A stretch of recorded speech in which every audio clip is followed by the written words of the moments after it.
रामकृष्ण परमहंस और स्वामी विवेकानंद का अद्भुत संवाद। शिष्य पूछता है, मुझे खाली समय नहीं मिल रहा है, जीवन अस्त व्यस्त हो गया है। गुरु कहते हैं, गतिविधि आपको व्यस्त करती है, लेकिन उत्पादकता आपको मुक्त करती है। शिष्य पूछता है, जीवन अब जटिल क्यों हो गया है? गुरु कहते हैं, जीवन का विश्लेषण करना बंद करो, ये इसे जटिल बनाता है। जीवन को जियो। शिष्य पूछता है, फिर हम लगातार दुखी क्यों हैं? गुरु कहते हैं, चिंता करना आपकी आदत बन गई है, इसलिए आप कभी खुश नहीं होते। शिष्य पूछता है, अच्छे लोगों को हमेशा कष्ट क्यों मिलते हैं? गुरु कहते हैं, हीरे को बिना घर्षण के पॉलिश नहीं किया जा सकता है। आग के बिना सोना शुद्ध नहीं किया जा सकता। अच्छे लोग परीक्षण से गुजरते हैं, लेकिन उन्हें कष्ट नहीं मिलते। जिन्हें तुम कष्ट कह रहे हो, वे अनुभव हैं, और इस अनुभव के साथ उनका जीवन और बेहतर हो जाता है, कष्टदायक या बुरा नहीं। शिष्य पूछता है, आपके कहने का मतलब है कि ऐसा अनुभव उपयोगी है? गुरु कहते हैं, हां, अनुभव एक वास्तविक शिक्षक है। वो पहले परीक्षा लेता है और उसके बाद पाठ सिखाता है।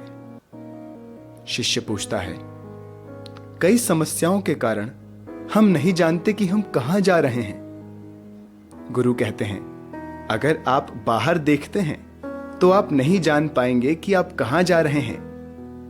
भीतर देखो।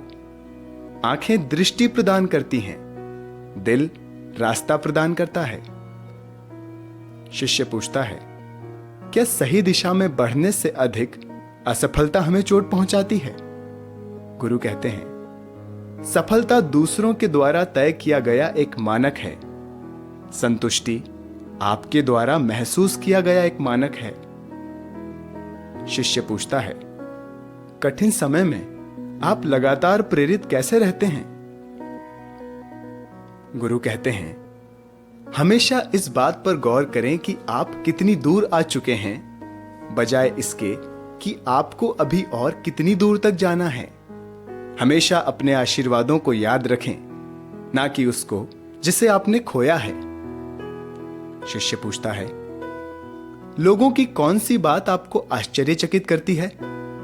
गुरु कहते हैं, जब वे कष्ट में होते हैं तो वे पूछते हैं, मैं ही क्यों? पर जब वे समृद्ध होते हैं तो वे कभी नहीं पूछते कि मैं ही क्यों।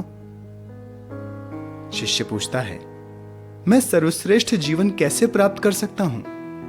गुरु कहते हैं, बिना किसी अफसोस के अपने अतीत का सामना करो, अपने वर्तमान को आत्मविश्वास के साथ संभालो और बिना किसी डर के भविष्य की तैयारी करो। शिष्य पूछता है, एक आखिरी सवाल। कभी कभी मुझे लगता है कि मेरी प्रार्थनाओं का उत्तर नहीं दिया गया है। गुरु कहते हैं, कोई अनुत्तरित प्रार्थना नहीं है। विश्वास रखो और डर को अपने मन से निकाल दो। जीवन सुलझाना एक रहस्य है, हल करने के लिए समस्या नहीं। मुझ पर विश्वास करो। यदि आप जानते हैं कि कैसे जीवन जीना है, तो जीवन अद्भुत है। दिव्य ज्ञान। खुश लोग हमेशा खुश इसलिए नहीं होते कि उनके जीवन में सब कुछ सही होता है, बल्कि वो खुश इसलिए होते हैं क्योंकि हर चीज के प्रति उनका रवैया सही है। धन्यवाद। यह आवाज जो आपने सुनी, यह थी आदित्य सिंह की।